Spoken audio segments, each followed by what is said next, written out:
क्या दुनिया भर में आजकल पाए जाने वाले हथियार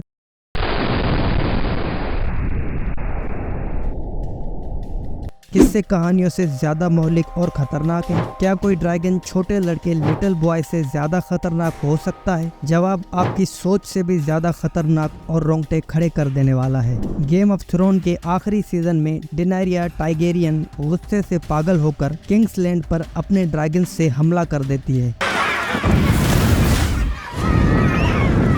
उस हमले में उसने शहर की गलियों में लोगों को जिंदा जला डाला, इमारतों को तबाह कर दिया, सारी फौज को मार दिया और देखते ही देखते शहर राख का ढेर बन गया। शो देखने वाले बहुत लोग दुखी हुए और कई लोग तो रो पड़े, मगर ये तस्वुरी और मिथिकल डिस्ट्रक्शन हमारी दुनिया में होने वाली असल डिस्ट्रक्शन के सामने तो कुछ भी नहीं। साल 673 ईस्वी अरब हुक्मरान अमीर मुआविया मिडिल ईस्ट में अपना लोहा मनवा चुके थे। उनकी हुकूमत फारस से मिस्र तक फैली हुई थी, मगर बाइजेंटाइन एम्पायर अभी बाकी थी। अमीर मुआविया ने अब कॉन्स्टेंटाइन यानी कॉन्स्टेंटिनोपल पर हमला करना था। उन्होंने पहली अरब नेवी बनाने का हुक्म दिया और सूर के शहर, जिसको अंग्रेजी में टायर कहा जाता है, हजारों कश्तियों और जहाज़ों के साथ हमला कर दिया। आज से पहले कॉन्स्टेंटिनोपल पर इतना बड़ा हमला नहीं हुआ था, मगर बाइजेंटाइन एम्पायर के पास एक बहुत ही खतरनाक वेपन था जिसको ग्रीक फायर कहा जाता है। ये एक केमिकल था जिसको सल्फर और क्विक लैम्प से बनाया जाता था।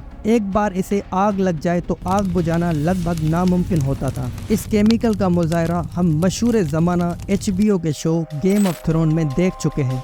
शो में ग्रीक फायर को वाइल्ड फायर के नाम से जाना जाता था। इस केमिकल के जरिए स्टाइनियस ब्रेथेनियन की नेवी और उसके साथ साथ सेप्टोस बेलर को तबाह किया गया था।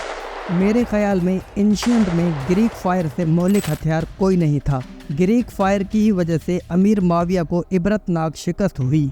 उसकी ज़्यादातर कश्तियाँ तबाह हो गईं, बल्कि उसके बाद आने वाले कई हुक्मरान कॉन्स्टेंटिनोपल पर हमला करते रहे, मगर हर बार उनकी शिकस्त ग्रीक फायर से ही होती रही और कॉन्स्टेंटिनोपल अगले 700 साल तक मुसलमानों के हाथों से फिसलता रहा। गेम ऑफ थ्रोन के ड्रैगन्स पूरे के पूरे शहर तबाह करते दिखाई देते थे, मगर असल में गेम ऑफ थ्रोन का असल हथियार ग्रीक फायर ही था। कोई हथियार तब तक बहुत ज्यादा खतरनाक नहीं हो सकता जब तक वो खुद को नुकसान पहुंचाए बगैर अगले को बहुत ही ज्यादा नुकसान दे। लेकिन ड्रैगन बेचारे तो मर भी जाते थे, बल्कि सिवाय एक के गेम ऑफ थ्रोन के एंड तक सारे ड्रैगन मर ही गए और तमाम फैंटेसी फिल्मों में दिखाए जाने वाले बहुत ही खतरनाक हथियार आज हमारी दुनिया में पाए जाने वाले असली खतरनाक तरीन हथियारों के सामने क्या हैं? सुबह के 8 बजे एक B-29 बॉम्बर जहाज जापान की फिजाओं में 3100 फुट की ऊंचाई पर उड़ रहा था। जहाज में कैप्टन टिबेट्स और 11 और क्रू मेंबर थे। जहाज में सवार क्रू मेंबर्स परेशान थे क्योंकि ये वो करने जा रहे थे जो आज से पहले किसी ने नहीं किया और उनकी मंजिल जापान का शहर हिरोशिमा था। सुबह के 8 बज चुके थे, बच्चे स्कूलों में पहुंच चुके थे और लोग अपने काम की तरफ रवां दवा थे। जापानियों के कानों में किसी जहाज की आवाज़ सुनाई देती है, लेकिन कुछ नजर नहीं आता क्योंकि जहाज बहुत ऊंचाई पर उड़ रहा था। 8:15 पर कैप्टन टिबेट ने जहाज का बॉम्बर बेक खोल दिया और उसमें से 10 फीट लंबा और 2.5 फीट डायमीटर का लिटिल बॉय नीचे गिरा दिया। जहाज जल्दी जल्दी बम से दूर जाने लगा, मगर लिटिल बॉय में हलचल शुरू हो चुकी थी। सिर्फ 44 सेकंड बाद बम जमीन के 1000 फुट की ऊंचाई पर आ चुका था और एक बहुत ही बड़ा धमाका हुआ। ऐसा लगा कि किसी ने आसमान को आग लगा दी हो और रोशनी की एक चमकदार छतरी आकाश में उड़ने लगी। लेकिन जमीन पर आने वाली तबाही बहुत ही ज्यादा खतरनाक थी। जिस जगह पर बम गिरा वहाँ पर मौजूद लोग एकदम वेपोराइज हो गए। ऐसी ही कुछ हालत इमारतों और दरख्तों के साथ भी हुई। इस बम के एपी सेंटर यानी मरकज के 1.5 मील के फासले पर बहुत ही ज्यादा तबाही हुई। इमारतें गिर गईं,